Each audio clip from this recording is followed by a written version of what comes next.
So where the necklace came from, the group that I'm with right now, the Everlasting Vibes, was founded by the homie Rockmore, who's a producer. You know, he's also an educator.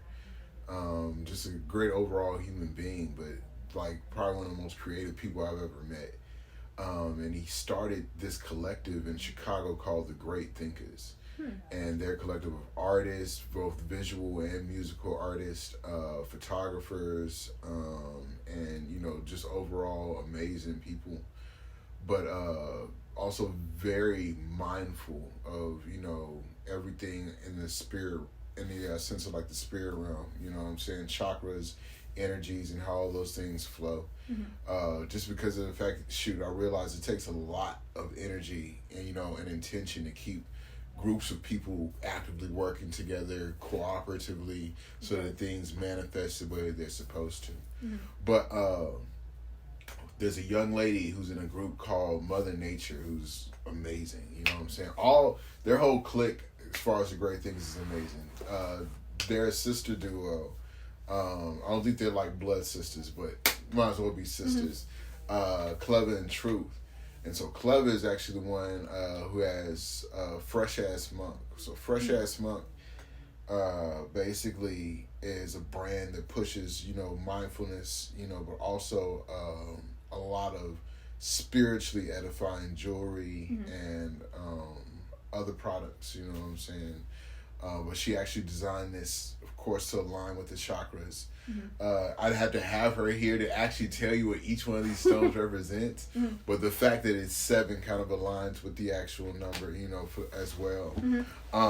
So I have this project I started basically, and it's my first solo kind of outing, if you would. You know what I'm saying? I'm using my voice. I'm producing the whole thing for the most part as well. But I started using my voice as a result of working with these people, the Everlasting Vibes, that I'm in the band with, you know, at this point. But anyway, she ended up designing this because of the fact that I'm using this probably for the performances I'm going to end up doing in that realm. Right. And I told her that, okay, so I got some visuals I got to shoot eventually, which, I need your schedule because if I get a chance, I'd love for you to be on that shoot. But the music in itself is like I said, it's my first solo outing, but the philosophy and ideologies and kind of the whole way I'm manifesting it is completely, I don't even know what to call it. It's just other. You know what I'm saying? The music's dope. And there's all this imagery I have behind it. You know, one of the things I wanted to make sure I was doing was, you know, aligning myself with those intentions of the project, but also I need something fucking dope as fuck around my neck, like when I'm shooting the visuals for the project. So I was like, this is what we're going for. I was like, ceremonial. It could be gaudy and fucking big if it needs to, and basically just I kind of explained to her, you know, the intention behind me wearing the piece and why I'll be wearing it. And it was a beautiful. I watched her make it, basically. Wow. And what happened was I went to Chicago. We went to the Wicker Park Fest maybe about 2 or 3 weekends ago with Rockmore. We always stay in their little, they got 2 kind of side-by-side little lofts there. They call them Think Space there. And that's where everybody chills at. Everybody also, you know, lives there simultaneously, works out of there and everything, too. So my last day there, I was supposed to catch a flight in the afternoon, got up, Rockmore had already shot out, his flight was in the morning. And she had told me the night before, she's like, all right, what time are you leaving tomorrow? I'm like, afternoon. She's like, okay, I should have time to make your necklace. And I remember her coming in, she made me some tea, and we had a conversation.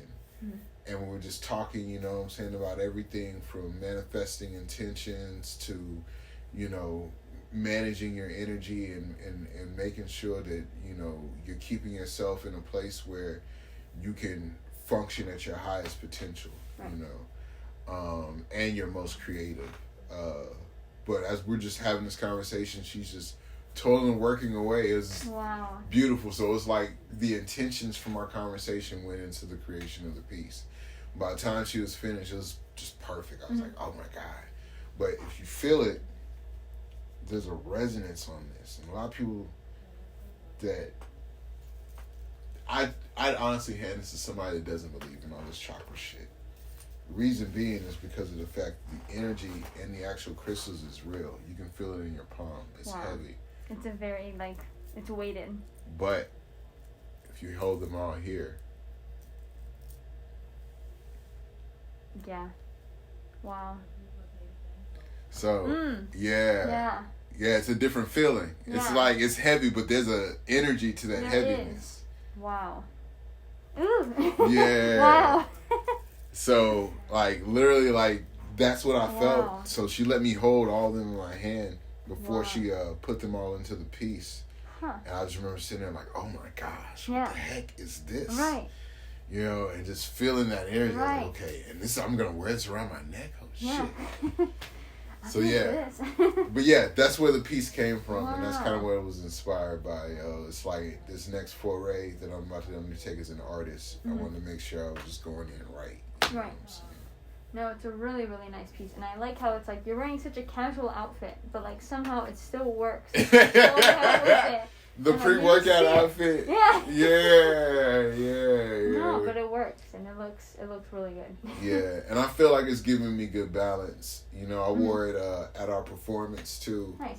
At Miller Outdoor Theater, and felt good. You know, just with it there and knowing I had that kind of energy on me for the evening, and then the intention from that tribe, you know, inside of it. So.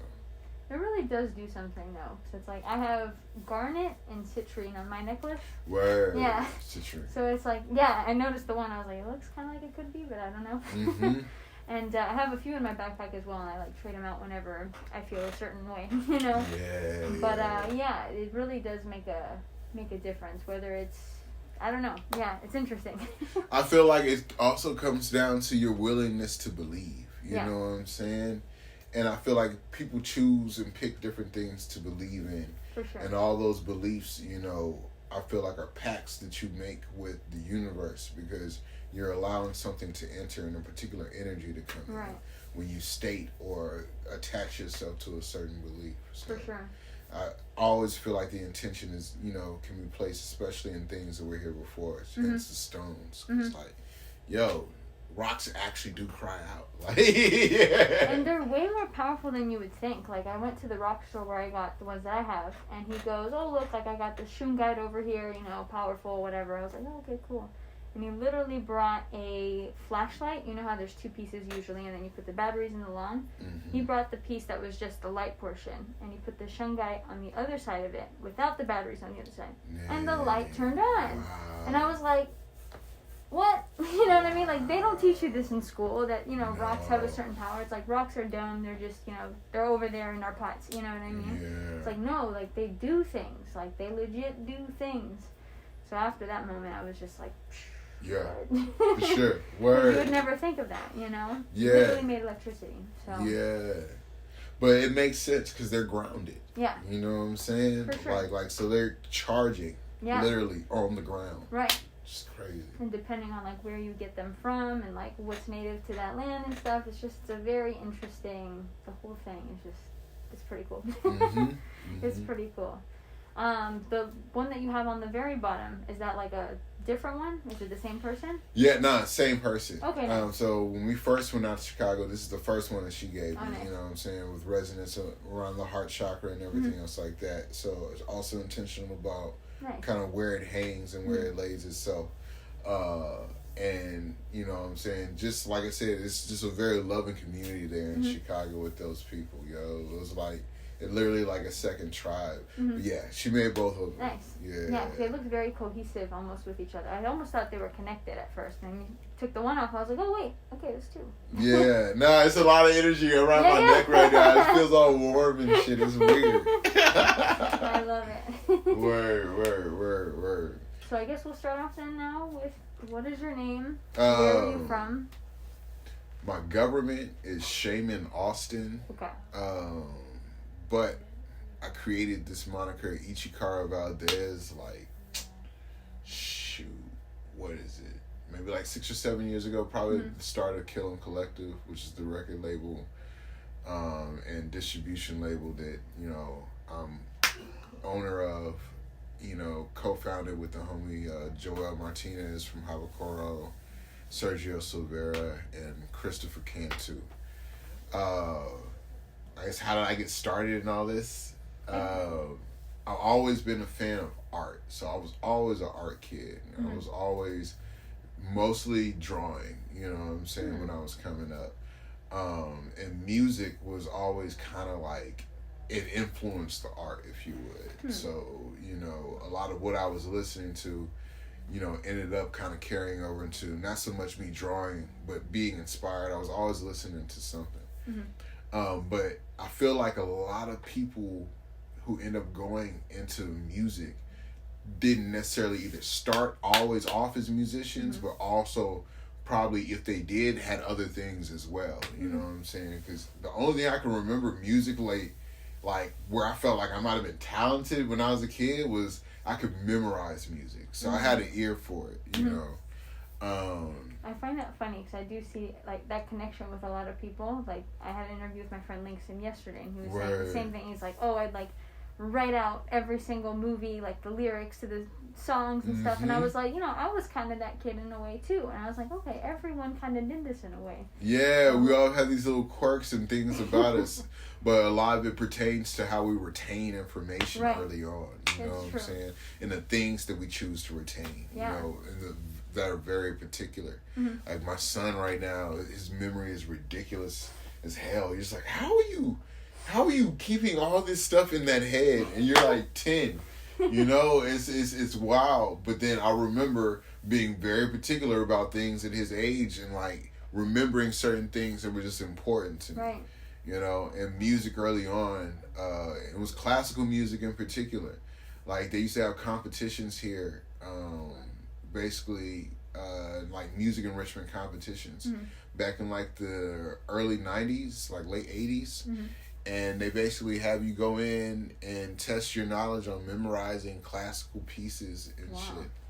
I couldn't even really play my recorder. Like it sucked, you know. I don't think I was even like serious about trying to be like a musician back then. It was just like, I'm drawing and this is cool. I was making murals. I got a mural that I did when they first opened Minute Maid. Wow. And I think this is back when it was Enron Field or something like that, or something. Whatever the first incarnation of that was, I know it's gone through several. But then there was a competition that we ended up having where you had like a bunch of murals on the outside of the fences they were building it that were stuck up there as the construction was happening for the actual field the Astros play in. So I just remember it was just more art than music. Right. You know, it was weird. Was there something that you liked more so when you were drawing? Like, did you like doing architecture? Did you like doing cartoons? Was there... I was always like cartoons, and then like anime became a big thing. But anime became a big thing because of like the first PlayStation. And then like, cause I was never a fan like of, and I was in the video games kind of, but more the art, you know, on the actual cases. And so I remember what made my change and when I started fucking with anime was when they came out with like the first Street Fighter, but like the Japanese, they had them drawn out. And the characters looked crazy. The artwork was crazy. You're like, yo, this is crazy. I remember drawing Ken for the first time, and I think I was I still got this picture of my house. I think I was like 5th grade, you know, and I was always going to hang out at the homie David's house, and he lived in my neighborhood, but like I was always going over his house playing PlayStation video games and shit, but it was always like the art. Art was always the thing. And I was breakdancing around this time too. So I was listening to a lot of different stuff, like Miami Bass, Soundgarden, like a bunch of like alternative rock, and I wasn't really into hip hop early on. Like I kind of was, but then my parents were super strict, and I had to figure out how to like. Luckily, 3rd grade, the homie Clarence from Chicago, you know, would go there, and his cousin would hook him up with mixtapes. When he'd be on summer vacation, he'd bring them back, dub them, and sell them in school. Mm-hmm. I remember having like really early stuff. This is before Tupac even died. I had like some of his early demos on a cassette tape, and I have them like I think still at my mom's house and shit. It was wild, like. And then he passes away, and I'm like, yo, these hadn't even been released. Yeah. And then I hear them released later on all these posthumous, you know, releases. I'm like, damn, I still got this shit on cassette. Yeah. Before anybody had it. Wow. But yeah, because it was whatever I could basically like get my hands on musically, and like a lot of it came from my mom. She was real heavy into R&B music. That's just her thing. Wow. R&B, soul, kind of blues, but more R&B and soul than anything. And then my dad was a TV producer who worked in the gospel music side of things, so that was super early.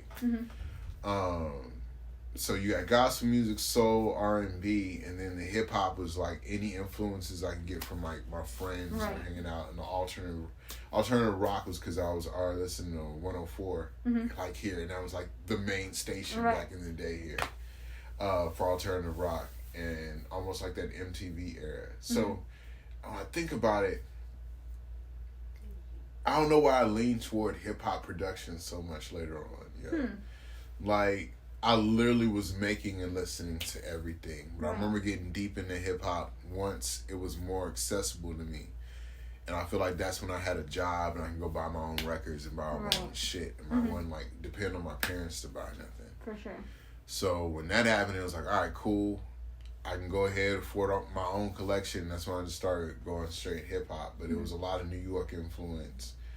And influences from probably I'd say like Midwest to East Coast. West Coast as well. Just because my dad was working out there from time to time with the Soul Train Music Awards. And so it's like, I go there sometimes. My uncle, you know, who passed away not too long ago up there, which is like one of my dad's best friends, would send back CDs, you know, of course, Snoop Dogg, Dre, all that shit. And so I had early on a bunch of music from a bunch of different places. You know the music I was super late to? Screw. Interesting. And here's the thing, like, the universe has just a funny way of fucking doing things. Like, and I told this story a bunch of times before. It's probably the last time I'm gonna tell this story because I'm not even gonna say this in interviews anymore. So like, my dad would shoot music videos for Rap-A-Lot and other people a lot of times. And he ended up shooting a DJ Screw music video in his house one day. And I remember being in Screw's house, seeing his record collection, the little room that they have, the wooden one that they always show him in and shit. Those houses are basically on the south side of Houston. They're all pretty much built the same, from like the same kind of 70s era. You know what I'm saying?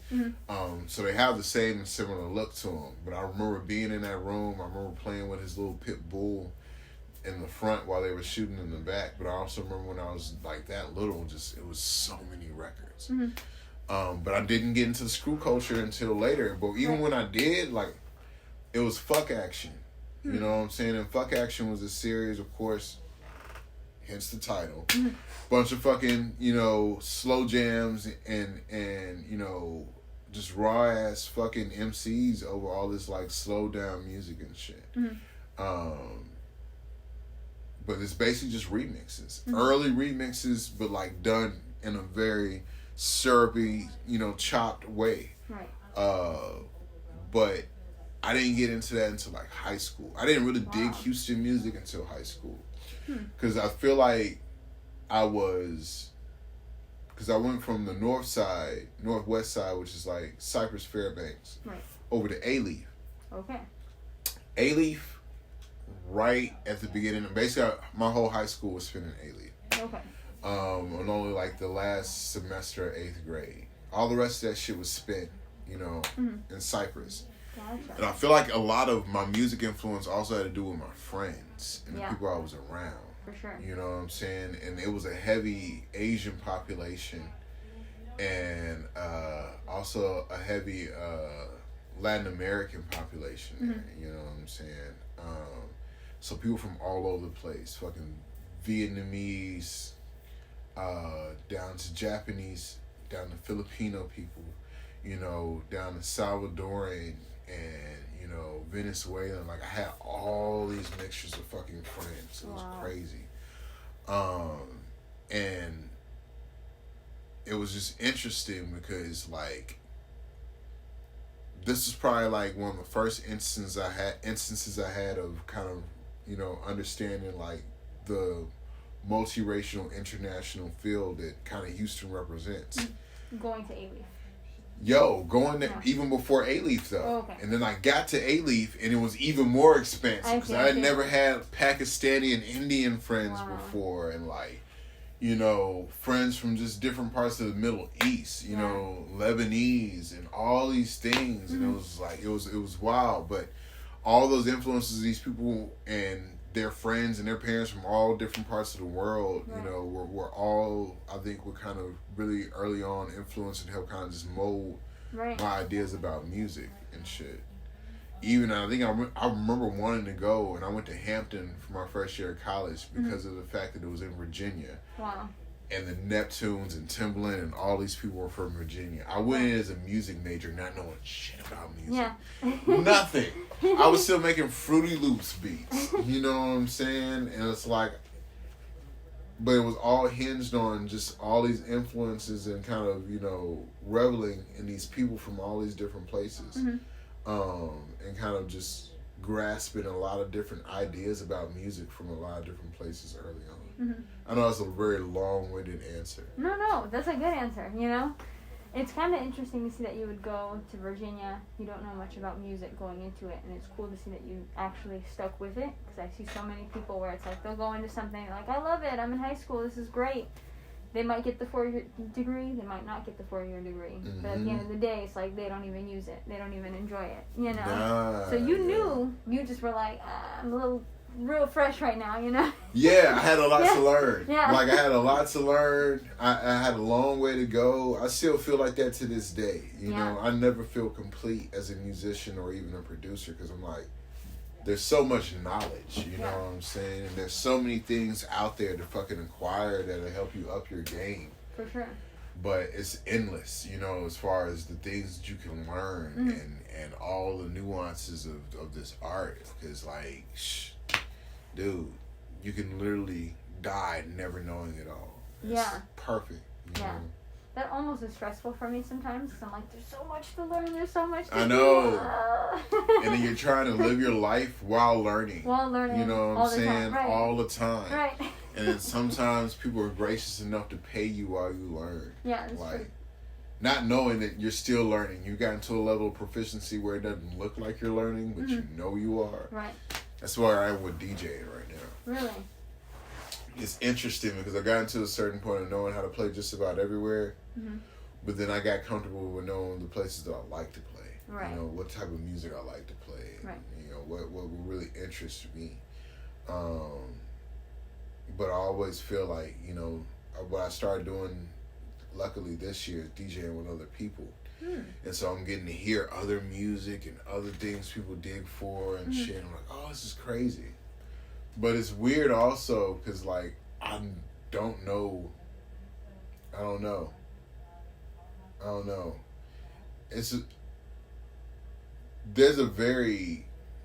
You can hear a musician who DJs. They have a very particular way of spitting music. You know what I'm saying? And I've learned that and figured that out. There's not a lot of cats like, you know, play keyboard and DJ on the weekends. Or like, you know, I play bass and cello, you know, and I DJ on the weekends or some shit like that. Right. But I feel like knowing how to put records together comes from like an acute knowledge, but also like just a love of the craft. I was going to say that. You know what I'm saying? Because you know with your crates, you've always come with like crates upon crates of records. I mean, there's some over there. I'm sure you have a bunch in the house as well. And it's just, you've always kind of had a certain flair of trying to like find different cultures, whatever it might be, to kind of incorporate within your DJing, your music, all that sort of stuff. Yeah. And I always feel like, shit, I'm boring people with my sets at times. Like, it's interesting Because, like, literally, I'm giving you what I feel like spinning. You're getting the emotions that I have or I feel like putting out at that time with these records. Very interesting point. Huh. So, it's like, you know, I'm not picking them haphazardly. It's like, if I look out and I'm just like, my first, like, yesterday's set.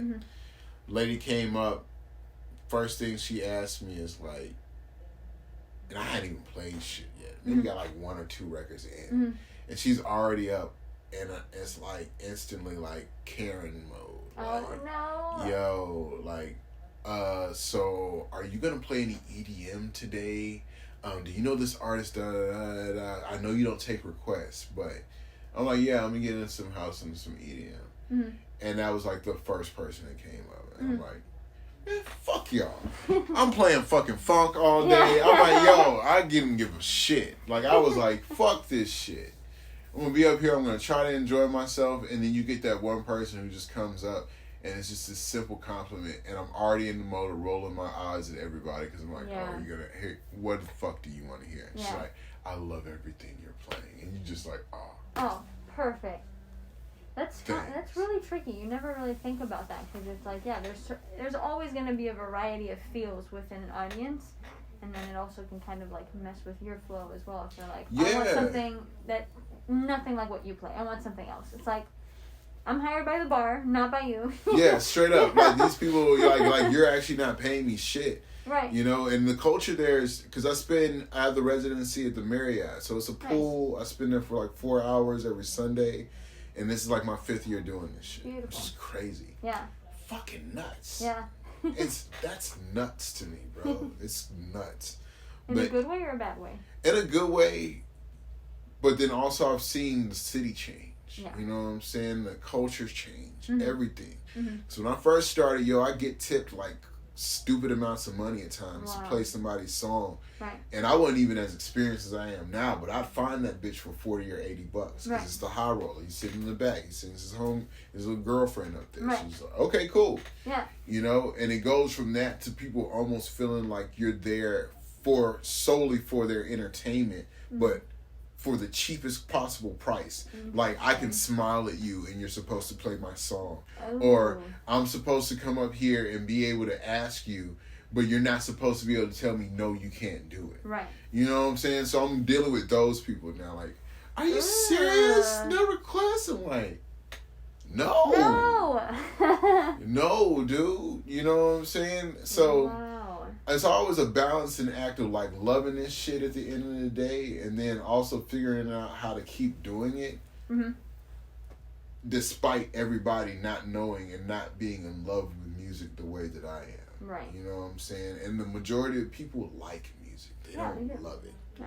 You know, and that's just unfortunate to me. I feel like if a lot more people learned how to love music, because they gave themselves time to really sit down and acquire a taste of what they like and feel, it'll go a lot further in people's lives, man. But like the way they, economize it and fucking use it for a major form of our capitalistic society, it's sad because now it's just commercialized as fuck, easily digestible, which is why like it makes every decision I make as an artist right now difficult because I know people. You know what I'm saying?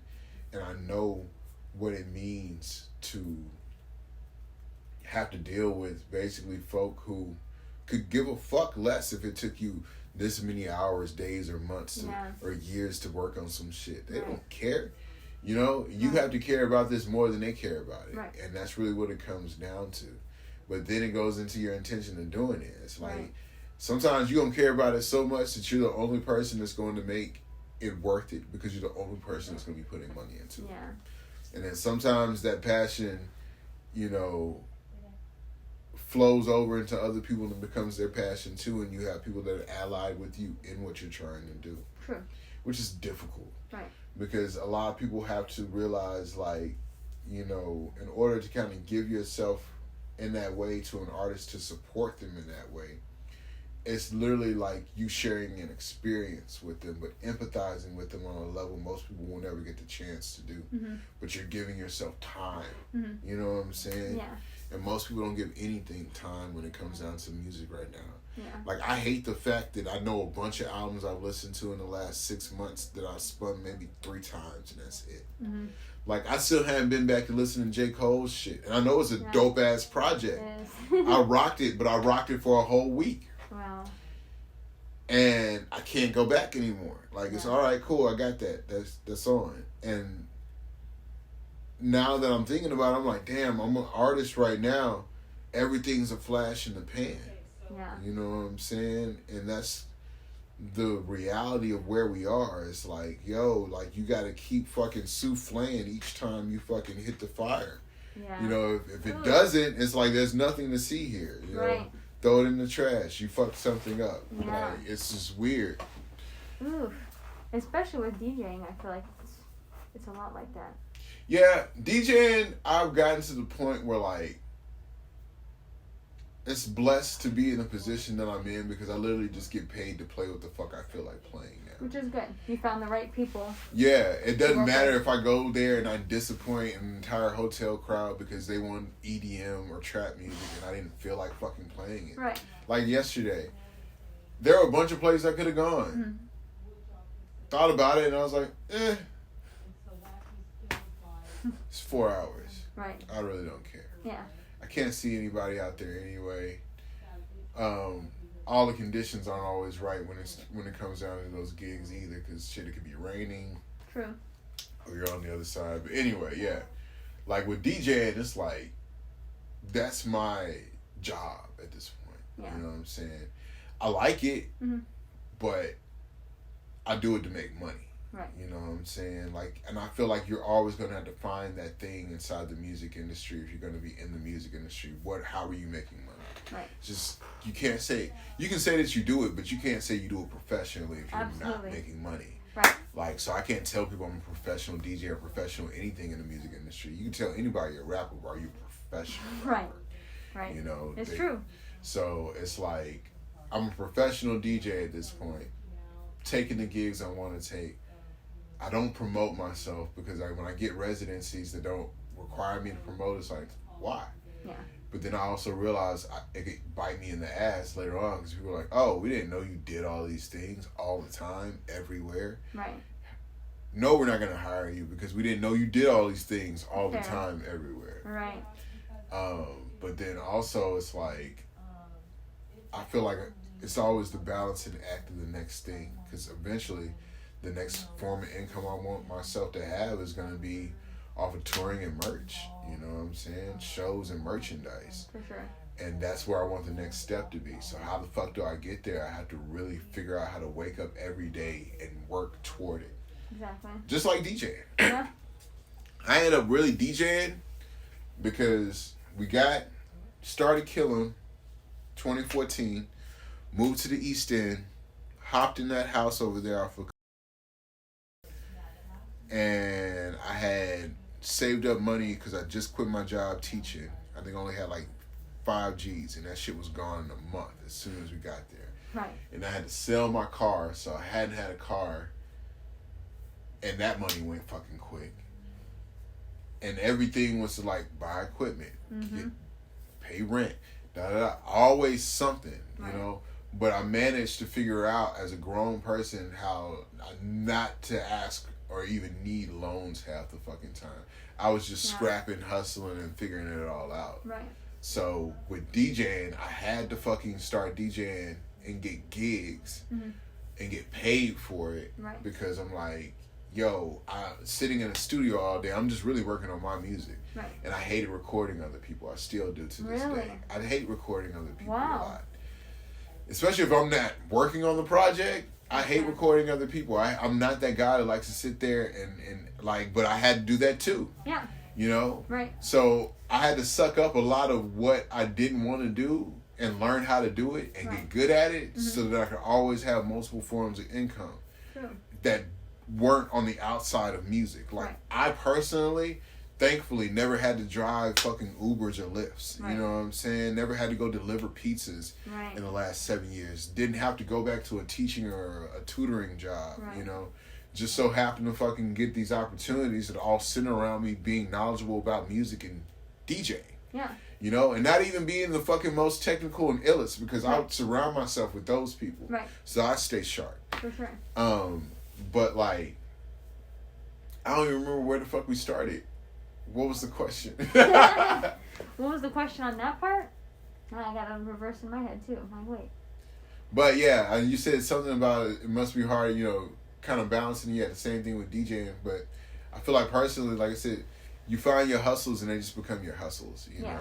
I love music. I love playing gigs where there's no fucking pressure. Right. Because I've been in those high pressure gigs. Mm-hmm. And sometimes I was great and sometimes I fucking sucked. Yeah.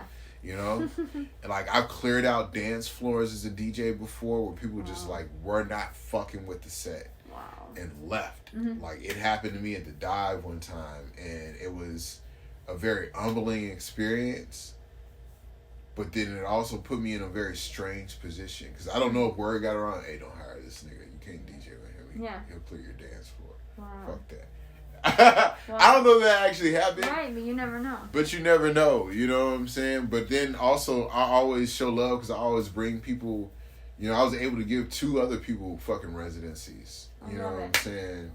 Thankfully, this year. And then bring other people to the hotel. Like, so all I've been doing is just giving us away because like I'm ready to move to my next place, like you know, which is making this music. I'm not even supposed to be smoking weed this week, but we have a guest in town and these niggas smoke. But I could be like the big person, like nah, I can't. But it's hard sometimes. It is peer pressure, but then also sometimes it's the vibe and it's a creative tool. Right. You know, as well, it loosens you up because I know certain points, like I can't make songs. You know, that feel the same way if I'm not in a certain place. Right. You know what I'm saying? I don't know if it's the same thing with weed, but I know I have been off of coffee for like 3 weeks almost. Word. And like I get the worst withdrawals when I take it out, when I'm like not on it, headaches, all that stuff. Like I'm finally starting to feel that like I woke up today and like I'm awake and I have energy and like I'm cool and I don't have that crash that I would get midday. Yeah. I don't know if it's the same way with like weed and stuff, but maybe once you're off for a certain period, your body goes back. Creative space kind of comes, but in a natural way as well. I don't know. Nah, I think you're right. I feel like I don't know. I feel like sometimes what I create when I'm not Blaze, I get too in my head. You know, but I'm always in my head though. That's the other thing that sucks, cause like I'm the dude that will work on it'll be one track on that day, and it might sound simple as fuck to somebody, but I've switched the drums out like fucking 100 times. Right. Played the bass line over 200 or 300 times. Right. Like switched the I've done all these things, cause it's always, I feel like every time I walk into a production, I'm experimenting. You know what I'm saying? I don't know if it's going to be great or not. I hope it is, but then I'm going to work at it until it sounds like something decent. Right. Or I'm just going to leave it and move on to something else. You know? So it's interesting with this week, like I stopped producing hip hop because I realized during the pandemic, like I don't really enjoy being a hip hop producer. And maybe it's just because of the fact that I don't wholly enjoy producing most hip hop artists. It's just kind of how it is. Yeah. Just because of my ideas and things I really want to do, you had to be in a certain space working with a certain caliber of person for it to work out. And it just doesn't always do that, you know. And I really feel like that's why, and it's another thing that pushed me in the direction of doing my own shit. Was just because, like, yo, I know, bro, I've been doing this shit for almost 2 decades. I know how things are supposed to sound, what it's supposed to be. Like, I'm not new at this shit, you know?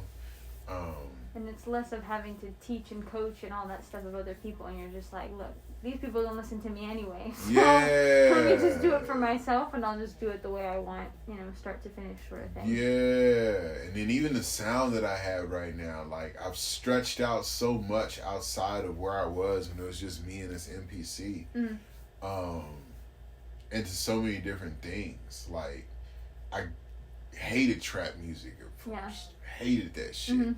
But then I got intrigued by it when I started hearing people do different things with it, like Travis.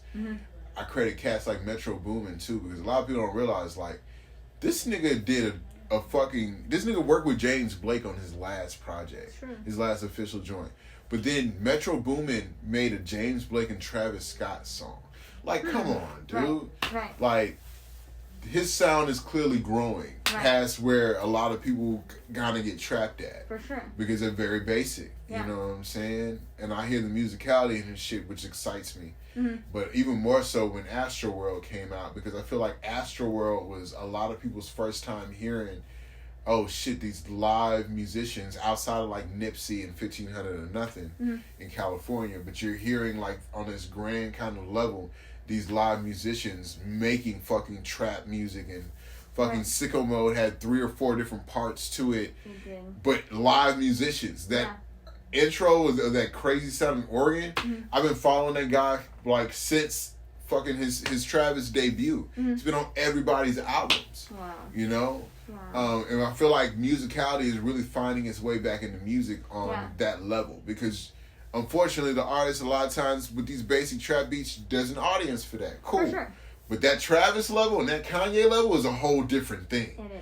It is. They listen to a lot of that fucking basic trap shit, but they pay money for that other shit. Right. You know? And that's literally like the sphere that's been really influencing a lot, those names that I just mentioned. And then, you know, where hip hop is with the older generation, like Griselda and Freddie Gibbs, like these cats are a generation right before mine and just now living their best lives. And that's like, it gives me hope. Like, yo, nigga, you could be the shit in 10 years. Like, it's true. It's just how it is. Like, true. And being okay with that, being okay with, you know, my shit taking time. Because I feel like I'll never get there some days, you know? It's frustrating because it's like, I know the amount of work that it requires. I know everything that's required of me in order to pull this shit the fuck off the way I know I need to. And then also being able to separate myself from things and really focus in. Social media sucks. Like, yo, it's a double-edged sword because you have to use it, but you really only need it when you're utilizing it for something in particular. Yeah. Most of the time, most people aren't. They're just scrolling through. It's like, oh. And you'll find yourself stuck. You're like, what the fuck am I looking at? Yeah. I've been sitting here for God knows how long. You know what I'm saying? It's because it'll never go dry. You'll never get to the end. No. This is why I love starting new IG accounts, because you do get to the end. That's all there is. And it'll show you right there. There you go. Yep. You know what I'm saying? So, but yeah. I feel like the transition period is kind of just one of the toughest because it's just a lot of shifting. Yeah. And I don't know what's going to lie on the other side of me trying to step into this artist realm. I know the music's dope. You know, I can't keep asking people to affirm that for me. Like, I have to believe it after so many times. It's like, okay, bro. Because now it's just you questioning yourself. Yeah. But, like, I know it's all going to come down to how I pull it all together. For sure. You know, and it's the vision. And that's why, like, people hate Ye right now. But I don't, because I'm just like, I can't. Like, this nigga is everything that I saw myself as before I knew he saw himself the same way.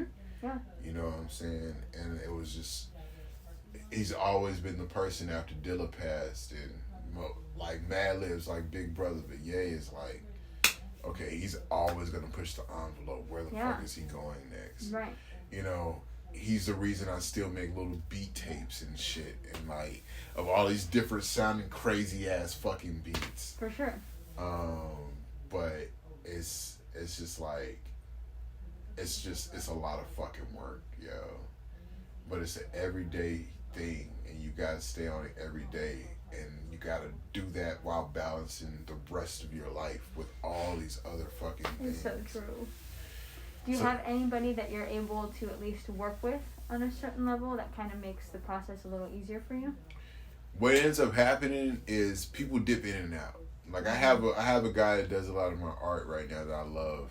Stay Close Tay, Ronte Butler. It's just ill. Ill as fuck. He's been featured prominently a couple of times, especially this year at the exhibitions that happen right there at the at Green Street Square, where the Forever 21 is. But it's also all of our schedules are crazy. Yeah. Like, I got good friends here in the community. We were supposed to hook up like fucking 5 or 6 times in the last 6 months, and just schedules just don't align, you know. So a lot of it's just on your own, but I feel like that's really the only way people start to understand and buy in is when you can show them your vision. Yeah. Because telling a person, they only keeps them for so long with words. I know, because I'm a genius with words at times. Like, I can sell anything sometimes, but keeping it and maintaining it is a whole different thing, because the idea has to already be there. You know what I'm saying? So it's like, you know, I have to really stay on top of knowing that I have to fucking wake up every day and do this. Yeah. I have to treat it like a job. Like, can't take any time off, really. You know, it's frustrating when you think you're supposed to have the time off. And no, you're not. You know, like, if you take it off, who the fuck else is gonna? Nobody. Yeah. It's just you. You gotta come back to the same amount of shit you did before you decided, oh, I'm just gonna step off for a second. Yeah. So it's no real stepping off. I mean, I can even think about, like, last night, I hadn't really slept. I don't know what happens, but just all the thoughts, as soon as I'm supposed to lay down exhausted from a long day at work, all the thoughts just rush. And they're all at one time, and it's just a mess. It's a fucking mess, yo. It's all, my brain is a constant mess. Like, it looks like this room. You know what I'm saying? Like, well, it's a dope mess, you know? Word, yeah. Stylish. Yeah, it's a stylish mess, but nonetheless, it's a fucking mess, yo. Well, I was just trusting the universe, too. That as long as you're setting yourself toward, you know, your intentions in terms of, like, why you want to do the things that you want to do. Not so much why, because whys are infinite, and that's where we run into problems. Necessarily, what is it you want out of the things that you're doing, you know? Ultimately, and those wants, you know, go into gratifications and things that you feel like you need for yourself. So try to focus on that. Like, I'll never think about a lot of times the person that becomes a millionaire that's born into fucking millions. Think about the person who becomes a millionaire who has nothing. They need, and that money is for something. Right. It's for something better than what they actually have, you know? And so there's a whole nother ideology and fucking thirst and hunger that goes into that. And I feel like this is unfortunately why, like, the elites have to work so hard to get into. A lot of people think it's easy for them to get into circles. It's not. They're not the cool people. No. You're not the cool dude rolling up in a McLaren to the fucking strip club or whatever. Right. Or to the fucking most popping club. No, dude. You're the lame walking in here with models that don't like you. Yeah. You know what I'm saying? Right. Because they know who the fuck you are and what the fuck you are. Yeah. So the respect always goes to us, for lack of better words, poor folk. They had to work our way up from a certain place in order to get the things that, you know, we really want. And nobody, I feel like you had to find out first. And somebody posed this question to me yesterday, which is interesting. What are the things, you know, what are the things that you don't want for yourself? You know what I'm saying? As opposed to the things you want for yourself, what are the things you don't want for yourself? I don't want to be fucking destitute and poor. I don't want my family to have to struggle. Yeah. I personally don't want to have to fucking struggle. Right. You know, all these things that you can list. Right. And so therefore, out of that, come all the things you view as necessities. You know what I'm saying? True. So therefore, you need fucking money. Therefore, you need, you know, that money to supply these things so that these other things don't happen. Right. And it's always a matter of just kind of looking at, like, the basis of aspiration and reality. You know, and balancing those two out, you know, at the end of the day. Do you need $1 million for your family to be straight? No. Most people don't even realize, like, you literally most people are millionaires over a lifetime. They just don't have the money to show it. Yeah. Period. It's true. If you add all that shit up, even if you're making $30,000 a motherfucking year and you live 50 to 60 plus, do the math. Yeah, right. You know what I'm saying? It's true. It's super easy. But you don't feel like a millionaire because you can't tell anybody you're a millionaire. Yeah. You don't feel like a billionaire because you can't tell anybody you're a billionaire. Right. But that's the only thing about being a fucking millionaire or billionaire. The only reason you're a millionaire or billionaire is to tell somebody else. It actually doesn't fucking matter. Yeah. You know what I'm saying? Yeah. It's just so that they can tell each other. Mm-hmm. Ain't that some stupid fucking shit? So what the fuck do you actually need all this money for? Just to tell somebody you have it? But that's what it is. The 1%, that's why there's no need for fucking dollar bills. Because it's all the same. If I tell you I have it and such is an important figure and they say I have it, then I have it. So give me what I want. Right. Boom. Mm-hmm. If we can figure out how to do that down here as poor people, but we do it all the time every once in a while. Mm-hmm. We vouch for one another and say, okay, this is the next person we need to lift up to do such and such or get behind to galvanize such and such. And then we put them on a pedestal. But then we forget, like, they came from right here standing next to us. Yeah. You know? And it's just weird, yo. We follow each other into this place of all of our aspirations, you know, and then realize that we can't all walk through the door to realize them at the same time. Yeah. Especially like somebody has to create the billionaire. You know, somebody has to create the millionaire. But there had to be enough people to verify it at the end of the day. It's just weird, yo, how that works. It is odd. A lot of good points though today. I like the what do you not want? I'm gonna really try and exercise that to figure out those things. Yeah, because I feel like when you do it, all the things that you're aspiring toward, it gives them purpose. You know what I'm saying? Right. Like I had to really think about like why I do what I do. You know, I could. But I just wasn't raised that way. Get up every fucking day and I don't know. There probably could have been an opportunity to go off, single man, run around, fucking, oh, I make beats and I'm a producer and I do this and I do that and da-da-da. But it would have all just been for me. Yeah. You know? Like, and I unfortunately don't have the motivation to get up every day and just work for myself. Yeah. I know it sounds crazy because everybody's like, how? I don't find purpose in just myself. Right. You know?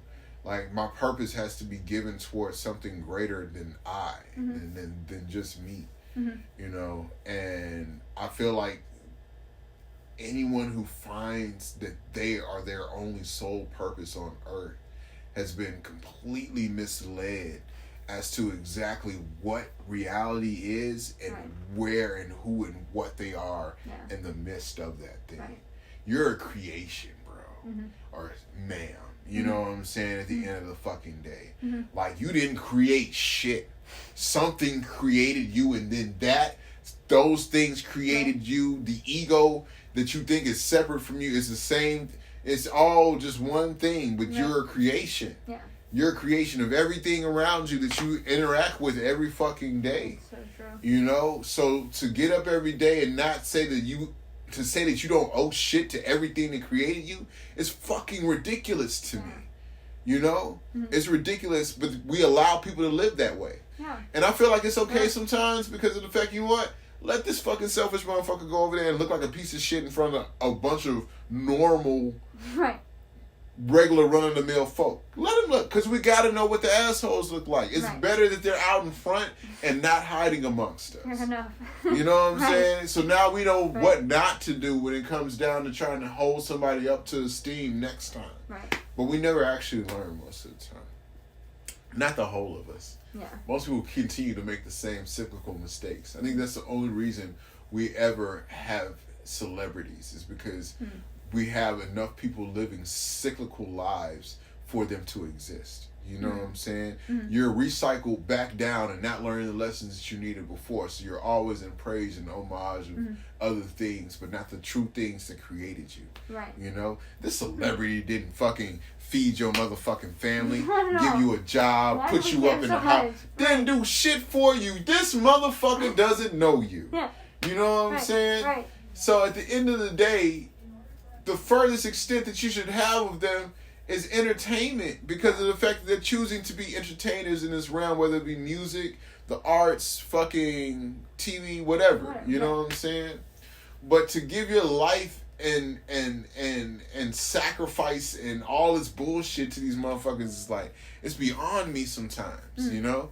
And I think about that with clothes. This is why I love secondhand clothes, is because of the fact that, dude, literally, they're the same thing as driving a car off the lot. Yeah. If you think about it. Yeah. If it's been washed one time, it went down 20, 30, 40, 50%. What? Right. 2 or 3 times, this bitch is damn near free now. And this is like $500. Right. I'll take it. Don't worry. Bruh. So I'm buying used cars. You know what I'm saying? Like at the end of the motherfucking day and shit. Most people don't buy brand new cars. Yeah. You know, because I feel like the escape from the absurdity of commonality is something most people always battle with. Because commonality always is synonymous with all these negative terms. Oh, you're a commoner. Yeah. You're amongst those people. Right. And at the end of the day, I feel like everybody wants to feel closer to something greater, you know? And a lot of people don't necessarily know how.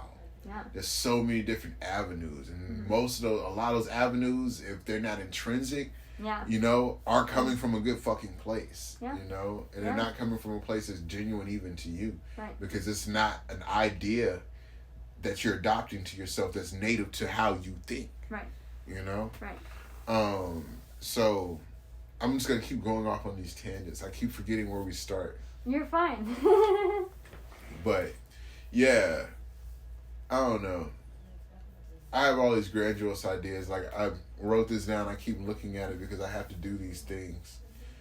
And I don't know if it's going to work. This is like my fucking 3rd, 4th, 5th, maybe 6th time at this shit.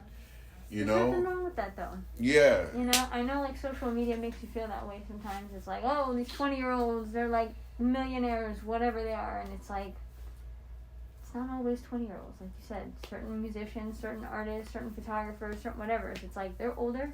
And then, like you said, doing it once, twice, 3 times, 4 times, you know, it's like most people, most businesses, they go through a lot of failures before they find the one that sticks. You just have to, I think, keep finding that spark to keep going. Yeah. You know what I'm saying? Yeah. And you're definitely right in that case. And that's why, like, literally that's always the answer given. Especially, like, you know, when you ask certain people of color, how? Just never stopped. Yeah. Just kept going. Yeah. Like, and that's the classic Jay-Z answer. Yo, we just never quit. That's the only golden rule. We just never quit. Yeah. And it's like, literally, you can't. You gotta look at this dude. This nigga reached a billionaire status in his 50s. Right. You know what I'm saying? Right. He didn't just come off the block. No. No. You know, like, there was an entire maturity to this thing. Right. And it was a lot of shit that happened and a lot of life that was lived up to this point to get there. A lot of wins, a lot of losses, like all that sort of stuff. For any of these people who've made it to like these higher points, you know? Yeah. You gotta put that into perspective sometimes, because I do feel like there's certain ideas that they have that they do want to make things better. Like, even if you're a millionaire, you know, you were saying like, oh, what's the point? You'll just have that status. It's like, depends on who it is, you know? Some people will take that status and they'll take it and they're like, oh, look at me, you know? I got all this money. But and the like rest of them were like, oh, shit. So you need me to give this fake-ass money to these people for you to validate them in order for them to get the shit that they need? Here, take this shit. Think about, what you call it? What's her name? Jeff Bezos' ex-wife and shit. Right. Yo. Yeah. Oh my. People aren't even talking about how much money she's giving away because it's that ridiculous. It's ridiculous. Married a fucking 2nd grade school teacher. Yeah. Think about just regular people. Right. You know what I'm saying? Right. And their ideas. Right. And what happens when they get in these positions. You're completely right, yo. And I lose faith from time to time just because there's so many assholes. Yeah. But it's because of the fact that we created them out of our own banality. You know what I'm saying? Out of our own desires. Those desires created these assholes. Yeah. Period. If we didn't have them, they wouldn't be there. Yeah. You know?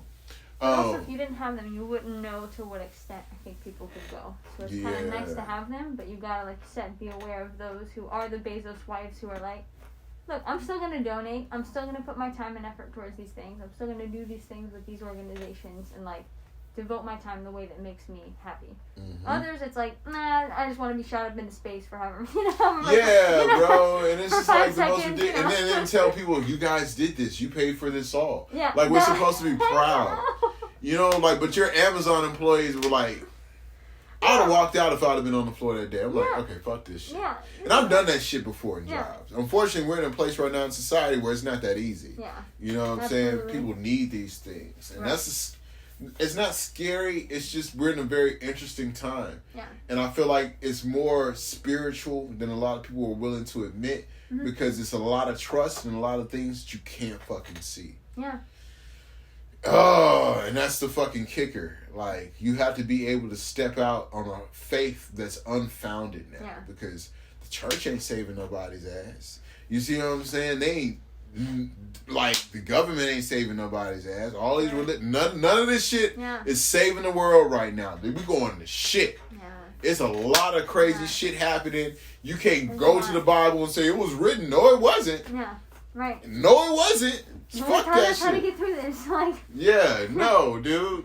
So, like, everybody's just figuring it out. You know what I'm saying? And I feel like, as an artist, like, we are tasked with the responsibility, in my opinion, of giving people images and ideas to help them cope, but also to help them form empathy and continue to give that empathy to other people. Right. You know what I'm saying? But also, coping has two different sides to it. It's negative way you can cope, the positive way you can cope. Right.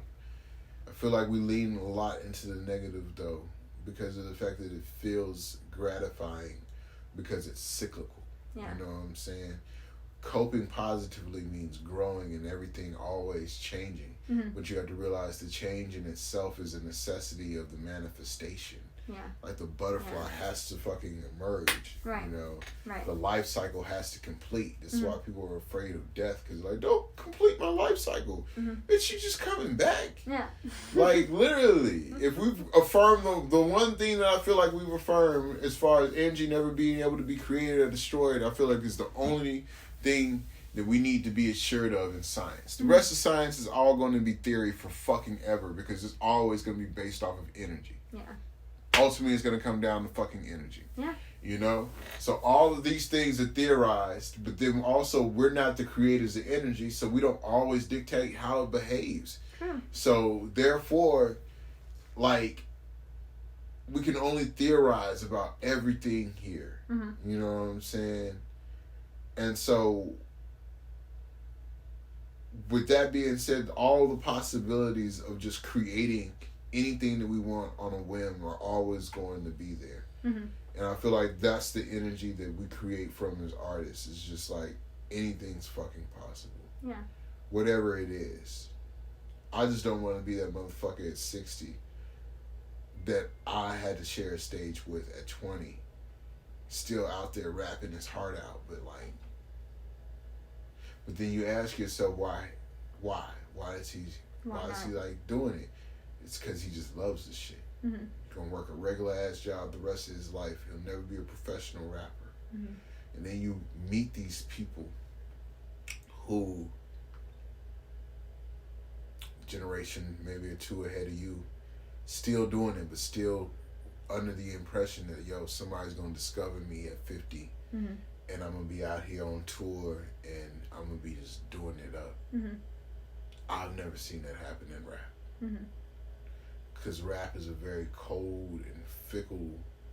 They always say that it's a kid's genre, you know. It goes to the youth. But at the end of the day, the youth are only gonna basically be youth for so long. You know, they gotta grow up with somebody. Yeah.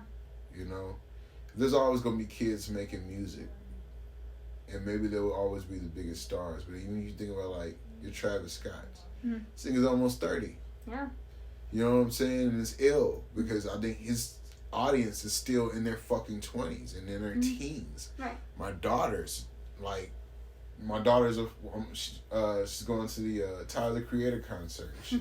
Tyler's 30. Yeah. You know what I'm saying? Yeah. Like, right. She's 14. Right. Like, yo, like, this is amazing to me. Mm-hmm. But I feel like that's where I want to figure out, like, is it the youthfulness that you never allowed to leave your art? You know, like, is hip hop that thing where you can be young forever? Because I feel like R&B is not. Yeah. I feel like you can age in R&B and your audience is this audience now because they grew with you. Yeah. Which is what kind of makes me nervous about going into the genre and experimenting with it. My fans or the people that are out there that are going to end up listening to this shit probably going to be people that relate to whatever the fuck I got going on or whatever the fuck I'm talking about in the music. Mm-hmm. And it's not something a young person can relate to. You know what I'm saying? Which is fair. It takes the maturity of a person that's gone through some shit. But then also I feel like the reason these older acts are having younger audiences is because kids are growing up faster than they used to. So there's certain shit you might be talking about this kid has already gone through and you're like, it's unfortunate, but they have. Yeah, that's very true. It's very true. Or it's fortunate they had that awakening so young. Yeah. You know? Depending on what the circumstance is. Depending on what the circumstance. Yeah. Yeah. It's a very interesting point. We'll see. Yeah, you just gotta put it out, put your effort towards it as much as you can, and just keep pushing towards it as much as you can. You know. That's I believe you. You're one of the most creative and just like interesting people. I feel like both Sean and I know. Like every time we have conversations, I'm like, you're that much more interesting. No. You know. Bless. Like I said, I'm just talking. Most of this is therapeutic. Like I'm literally talking to myself. Most of the time, I'm the person sitting here trying to figure out all these thoughts. So it helps talking because then you can kind of muddle places. It's true. You know? Writing helps me with that sometimes as well. Yeah, I when used I'm stressed, to. I'm like, okay, just freaking bust 10 pages out real quick, you know, and then like, okay, now I'm good. Yeah. The other thing that's gotten me lately, which has been weird, has honestly been my phone died. My phone sucks, man. Oh, I gotta go pick up some weed. Oh, is it that time? Nah, it's not that time yet. Oh. Okay. Yeah, I can do that later. I always feel like there's so much to do. And then when I think about everything that there is to do, I just get overwhelmed. Mm-hmm. But it's hard to not get overwhelmed. Of course. It's just difficult because you always feel like you're doing so much and then you got to stop and do something else. It's like, oh, fuck. No. Damn it. I wanted to do all this other stuff too. Yeah, yo. It's like a never-ending to-do list, though, I feel like. Especially when you freelance, and I feel like what you're doing is basically freelance as well. It's like every day is like the list. It never ends, you know? Yeah, you have 5 things every day, and then you're constantly in that loop of like, okay, gotta do this, make this deck, talk to this person, email this person, make sure this is set, you know. Call such and such back. Right. People dying. It's like, this shit is just, it's crazy. It's a lot to keep up with. It's a lot. But it's completely possible, because I always want to, like, when I get into these moments, like, why does it feel overwhelming? Does it feel overwhelming because you don't feel like you have the time? You always have the time. Mm-hmm. I realize even when I'm late, I'm on time. Mm-hmm. You know what I'm saying? Like, even when it doesn't make sense, like, I'm still on time, you know?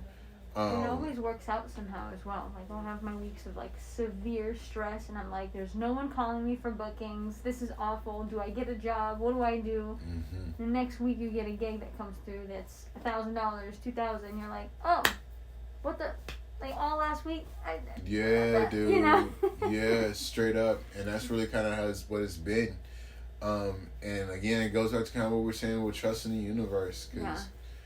I feel like our needs are always supplied. It's our desires that we're always trying to keep up with. Yeah. You know? And we're always trying to make money for those. Yeah. Like, the money for our needs somehow is always there. Yeah. Or the resources, not even the money. Right. You know? And I feel like the resources are a lot further into where the universe has us aligned when they're available. Because they're not available for everybody. It's true. Shit can happen, yo.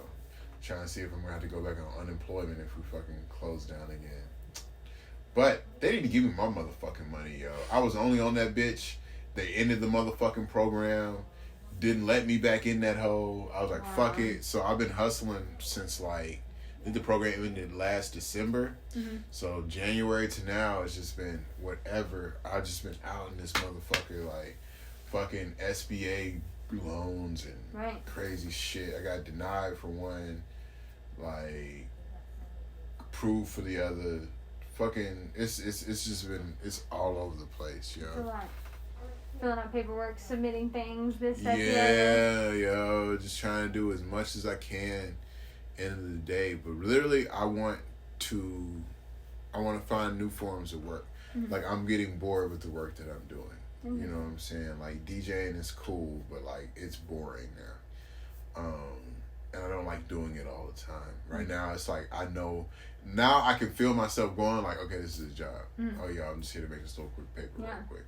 The music isn't even satisfying.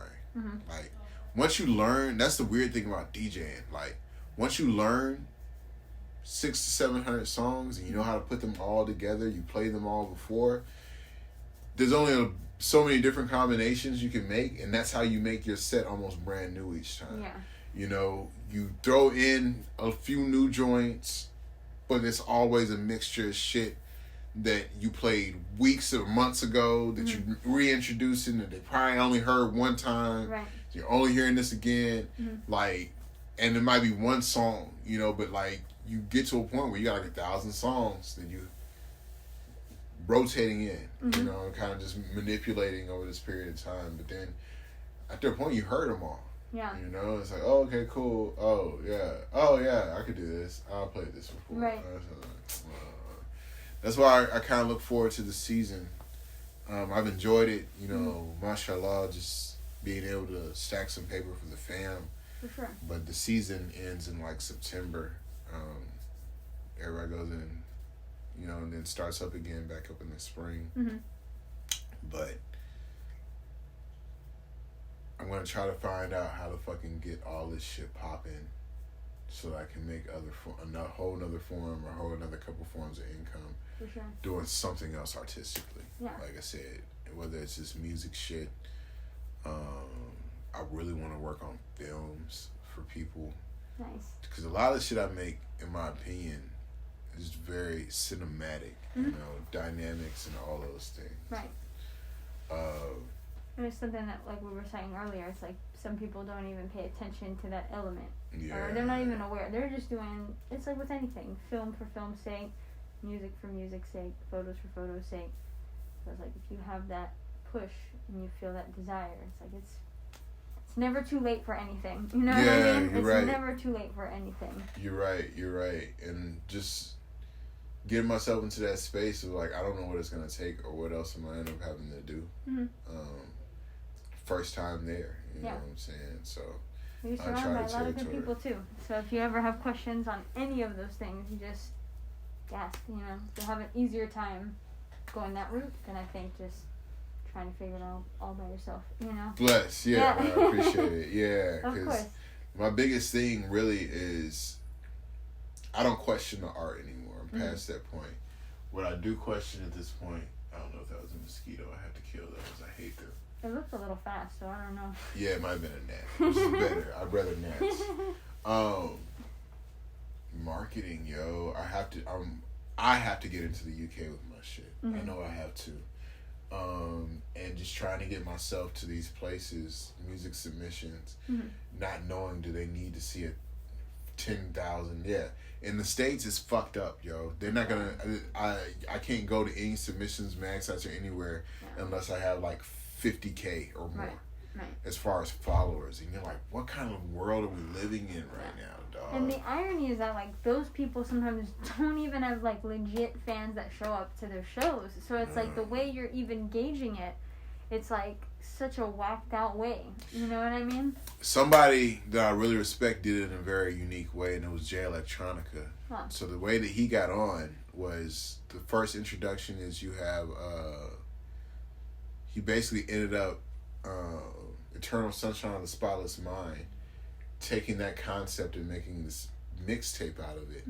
But the first introduction a lot of people got to him is he was rhyming over movie scores and shit. Wow. Like, no drums, no none of that. And it was just like, what the fuck? Fucked everybody's heads up, you know, because this dude's amazing. And I love the way that he kind of came in, but he's also an inspiration of just like, yo, like OG's really getting their flowers. Just dropped his album that was never going to come out 15 years late type shit. Wow. But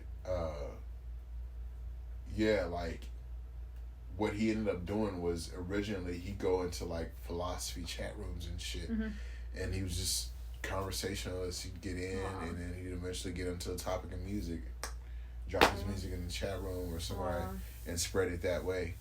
And my issue is I used to be that person, but people are all so fucking weird now, dude. Like online, it's just a strange place. Like, there are all these rules that are set up now because they have to keep the order because somebody else fucked up. And now you have to abide by these rules, which makes your interactions even more difficult.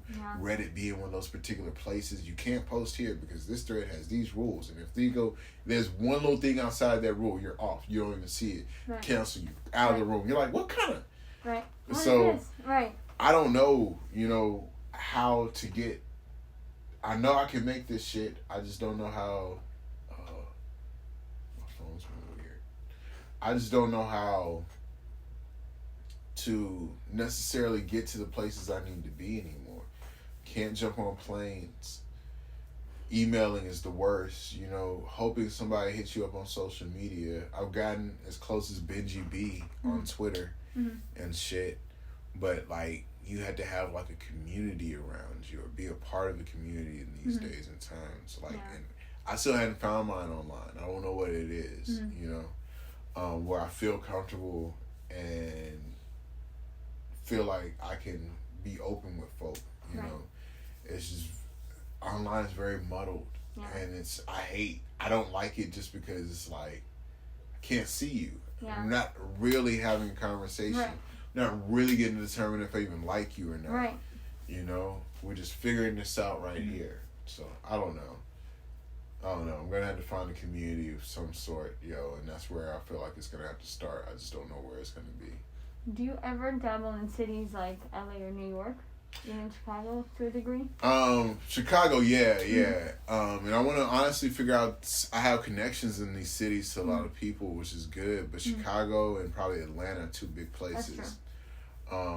So I want to figure out what to do in Chicago. I want to figure out what to do in Atlanta. There are two places I can get to easily on the ground with people and work and move around. LA is just always in my mind, is always so convoluted, but like the reason I want to get to the UK is just because like it's so much bullshit. I don't feel like I need to pay a person to put me on. You see what I'm saying? And that's the culture here, and it's like, nah, bruh. Is it the culture there though, and maybe we're not aware of it? Do you know? That's an interesting question. It might still be. It might be the same everywhere. The only reason I have hope there for difference is because of the fact of DJs like Giles Peterson and Benji B, because they'll play people's shit from everywhere. And I'll look them up sometimes. This dude, like 500 followers. He just fucked with the track. You know what I'm saying? That's true. And that's why I'm like, that you don't run into that here a lot. No, you know what I'm saying? You got Joe K, but that nigga he's not, he's still in LA, you know? So he's grabbing people from, like, he knows. But you don't have a lot of that these platforms putting on, you know, or if they are playing music, it's all their friends that are also rich and famous. And you're like, oh God, bro, this doesn't help anybody. Good, you know, does us no fucking good. It's like, I don't want to hear a Dr. Dre radio channel. These are all your fucking friends. Fuck your friends, Dr. Dre. No, they're pretty cool, but still. You know, so I don't know. I feel like I'm going to have to do something marketing-wise that's just next level. It takes a long time, I think, to figure out what that is sometimes. But once you feel like you're in the right space, then it almost becomes like second nature to a degree. Yeah. You know? Because I enjoy making videos and putting together my own shit for my own shit. You know what I'm saying? But as to how to get that out there to reach the audiences, I have no clue. Because honestly, that's why I have different ideas at times, but that's also why I try to work with like people in other states to do certain things. Yeah. Like, yo, I might get somebody to master my shit that lives, you know, in New York or LA or somewhere like that. Right. And they hear, they're like, oh shit, okay. Right. You know? And just kind of get myself in a place where I can kind of start working on that level. For sure. Or even at the studios that I necessarily want to work with when I go to places. Right. Like, yo, and it might just be to go in that studio, rent it out for like an hour so I can listen to some mixes that I'm doing and work on some shit for myself. Right. But everything's about to get shut down again. So again, that's the way I got everything done back in the day, yo. It was literally like I go there. Yeah. And then I meet the person and then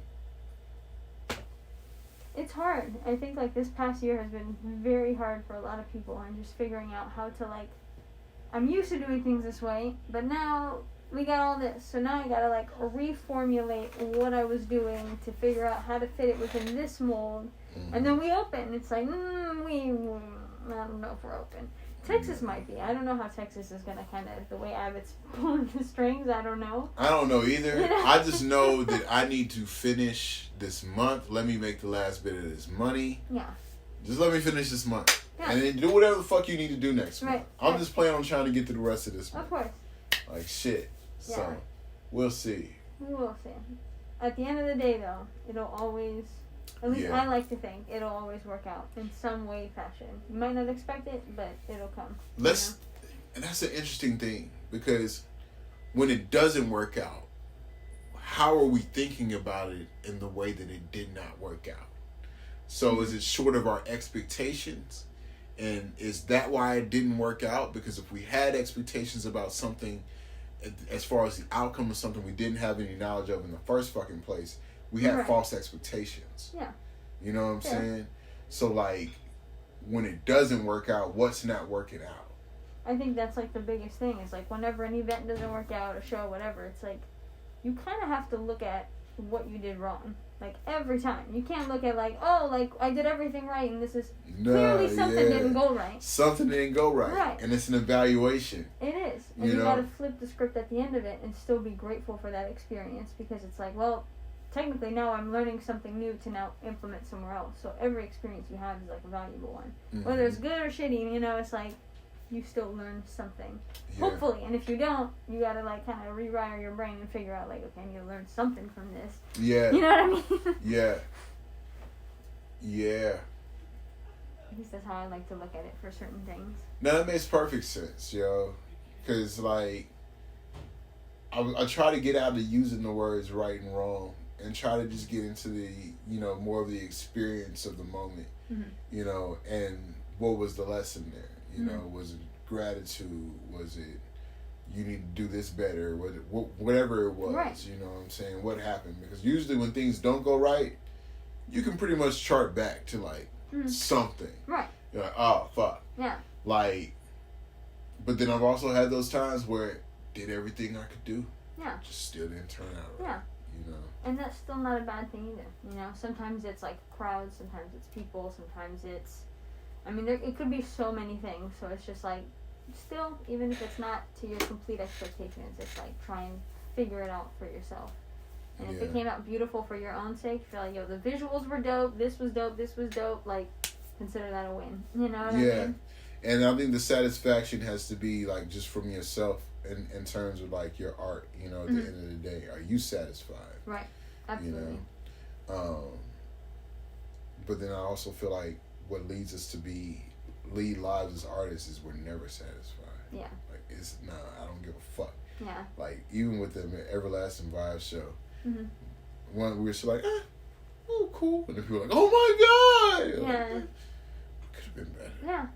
I was off key a couple of times. Like, damn. Like, I went back and listened. Like, damn, bro, catch yourself. Shit. Stop fucking you up provided that the vibe, so it's like if people liked it, you know, it's like you know that you can still take it better, which is always nice. Yeah. But even at the not mediocre, but just not at your par, it still has a good flair for people to enjoy. Yeah. You know. that especially goes for DJ gigs. Some days I'll be like, fuck, oh my God. People are like, that was so good.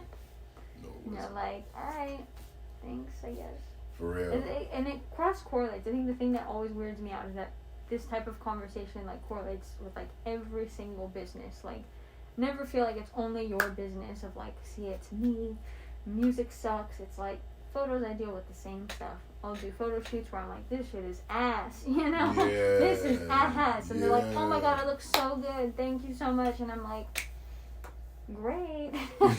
You know? At least you agree. Yeah, that's cool, because, man, my lighting was not good, you know, or my this was not right, you know, my lens was malfunctioning, like, whatever it could be. So it's like, everybody deals with that, and especially with, like, finding works that get you paid as well. It's like, I deal with the same thing. There's certain umbrellas where financially it works, and then the ones that I want, it's a little bit harder to reach sometimes. Mm-hmm. And so sometimes it's like mentorship is big, people around you is big, and slowly you can reach that level of whatever it is that you want, you know, on the artistic space. Right. The financial part is almost easy to navigate. It's like, okay, you want wedding photos? Like, I got you on that. You know, you want headshots? Okay, I got you on that. But it's like, no, I want, like, campaign ads, you know? How can I get the $10,000 gig doing that? Yes, You know what I mean? Exactly. Things that I enjoy. Yeah, man. And shit. But, formal congrats on, like I said, Netflix. Now I'm seeing you, you know what I'm saying? Yeah, it's fucking dope, yo. But yeah, you're right. And I feel like it's timing. Mm-hmm. Like, we don't determine that time. We just have to keep working toward it, you know? And that's the thing that's crazy. But if logic makes sense in that situation, you should get better with time. Yeah. And then when the time for you to have the big things comes, you're prepared because you've been preparing over a period of time. Right. And they come because you've been walking toward them the entire time. Yeah. As you've been walking, preparing to get there to that destination. Right. Have you ever seen that meme of the guy in the ice pick? And he's, like, trying with the gems? Mm-mm. No? Okay, there's two guys, and they're both, like, going through a hole trying to, like, find the gems. And there's a guy who's literally, like, this far away. And he goes, man, fuck this. I'm already, like, all the way through this. Like, I'm out of here. The other guy just kept going. Sure enough, the gems were, like, right over that next block. So it's like, there's a beauty in that, I guess it's not a meme, but it's a picture, whatever. I'll find it and I'll send it to you. I love that, though, because it means that it's always waiting there for whoever's willing to go through what it takes to get there. Yeah. Because if you quit and you say, okay, I'm going to revert back to, like, my old habits, or go get a job, or go do whatever, you know, it's, I don't know. Maybe it's just because I live my life that way, and I'm like, I just want to keep going. I've seen so many people quit, and it just shatters me. You know? Yeah, yo. Like, I don't want to be like that ever. Like, when you watch people, like, you like, dog, all you had to do, but, you know, mentally it's a hard place to keep up. Yeah. You know what I'm saying? And that's why I feel like a lot of people are not mentally ready to have to deal with this shit. No. Like, to deal with a really a truly independent lifestyle. Absolutely. You know what I'm saying? Yeah. It's a fucking struggle at times. Like, a lot of times. Yes, most of the time. Yeah. You waking up, people are like, oh my God. You're like, oh, you don't even know now, dude. Fuck. Let's hang out. I want to see you. It's like, yo, I got so much editing to do. No. Yeah, I can't. Like, bruh, trying to talk to my own family at times. Like I said, unfortunately, people die. It might take me a week to call, and it's just like, yo, it's just these sacrifices. Right. You know what I'm saying? But, like, the only thing you're sacrificing in the end is time. Yeah. That's it. And almost like your own happiness. It's like, if you don't keep going, it's like you're risking your happiness at the end of the day. Yeah. You know? You're risking killing that joy in yourself, you know? And but then you're sacrificing your happiness for a life of depression, man. Right. So it's like two sides to it, you know? Like, there's always the trade-off. And I think it's crazy. Mm-hmm. Like, yeah, you could be depressed as fuck. Yeah. Or you can keep going. And still have a sense of, like, depression, optimism. But then, like, it's you balance it with the optimism, like you said. Yeah. Like, okay, this could work out. Yeah. I'm just going to keep going. Yeah. I'll keep working at it.